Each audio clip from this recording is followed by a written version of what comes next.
You saw him on television, there was no one more beautiful. You saw him walking down the street, he was a beautiful thing to see. What a phenomenon. You had to see him, even if you pulled against him, you wanted to be a part of it.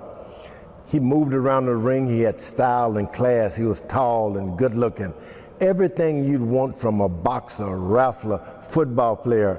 And to be honest with you, he belonged to the arts because he had poetry, he had it all.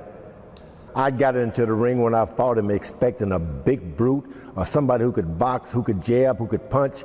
I didn't find any of that. But what I did find was a presence like none other. You could do whatever you wanted to do.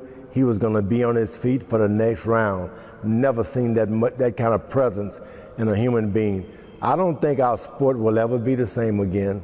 I think Muhammad Ali and I did something for the world because people in Saudi Arabia, China, Japan, all over Africa, Europe, they all stood up at weird hours of the morning and night to see that fight. And they looked at it from Africa and they saw two men contending. One was supposed to win and the other had no chance. And they were shocked to see the Muhammad Ali win that fight. Muhammad Ali didn't have a lot of muscles. He wasn't all that strong. I'd been in the ring with stronger human beings. But this man's presence dominated that fight.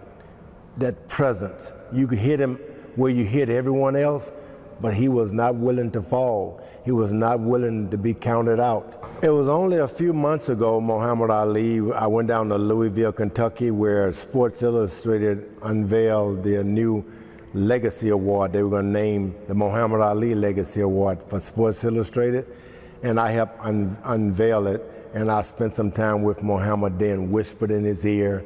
He's still sharp in the mind, he was, but physically he wasn't the same guy, and I understood that.